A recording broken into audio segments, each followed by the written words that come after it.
Hi friends, ரொம்ப வருடமாக வரன் தேடியும் உங்களுக்கான வாழ்க்கை துணையை இன்னும் நீங்கள் தேர்ந்தெடுக்கலையா? அப்போ நம்மளோட சேனலை பாருங்கள்.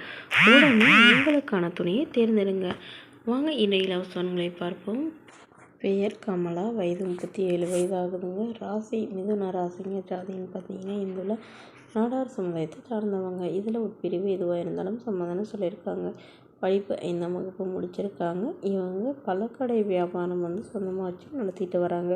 நல்ல ஒரு பெரிய கடையாக வச்சு நடத்திட்டு வரதா சொல்லியிருக்காங்க. நல்ல ஒரு வருமானம் வரதாகவும் சொல்லியிருக்காங்க.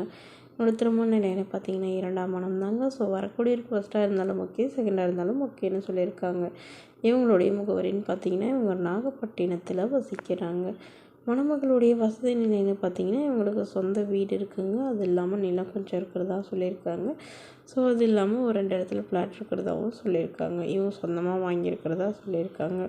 ஸோ இவங்களுடைய கணவர் எதிர்பாராத விதமாக ஆக்சிடெண்ட்டில் தவறிட்டதுனால இவங்க தனிமையில் தான் வசிக்கிறதா சொல்லியிருக்காங்க. இவங்களுக்கு குழந்தைங்களாம் எதுவும் இல்லைங்க. ஸோ அதனால் இப்போ இவங்களுடைய கடைசி வரல ஒரு நல்ல துணை வேணும் அப்படிங்கிறதுக்காக இவங்க மறுமணம் பண்ணிக்கிறாங்க. இவங்களுக்கு அப்பா அம்மான்னு யாரும் இல்லைங்க. உடன் பிறந்தவங்க ஒரு தங்கை மட்டும்தாங்க. அவங்களாம் திருமணமாகி செட்டில் ஆகிட்டாங்க. ஸோ இவங்களுடைய எதிர்பார்ப்புன்னு பார்த்தீங்கன்னா வரக்கூடியவருக்கு திருமணமாகி குழந்தை இருந்தாலும் ஓகே தாங்க. ஆனால் மனைவி இல்லாதவராக இருக்கணும் அப்படின்னு கேட்டிருக்காங்க. வரக்கூடியவர் ஓரளவு கூலி வேலைக்கு போகிறவராக இருந்தாலும் ஓகே, இல்லை தன்னுடைய இந்த வேலை பார்த்தாலும் எனக்கு சம்மதம், என்னோடய கடையிலேயே நாங்கள் 2 பேரும் பார்த்தாலும் ஓகேன்னு சொல்லியிருக்காங்க.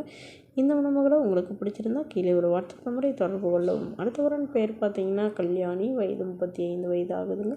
ராசி மீன ராசிங்க. ஜாதின்னு பார்த்தீங்கன்னா இந்துல நாடார் சமுதாயத்தை சார்ந்தவங்க.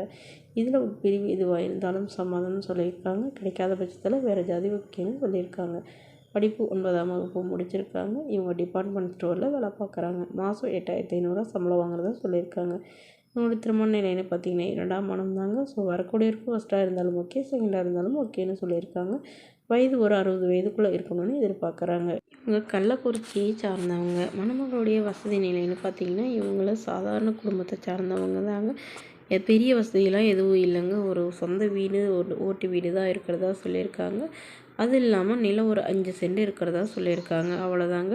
ஸோ இவங்களுக்கு ஆல்ரெடி திருமணமாகி இவங்களுடைய கணவர் ஃபயர் ஆக்சிடெண்ட்டில் தவறிட்டதாக சொல்லியிருக்காங்க. ஸோ அதனால் இவங்க ஏன்னா அவரோட ஹோட்டலில் வேலை பார்த்துட்டு இருந்ததாகவும் அங்கே கேஸ் சிலிண்டர் லீக் ஆகி வெடித்து தவறிட்டதாகவும் சொல்லியிருக்காங்க. அதில் தனிமையில் தான் வசிக்கிறாங்க. இவங்களுக்கு குழந்தைங்களாம் எதுவும் இல்லைன்னு சொல்லியிருக்காங்க.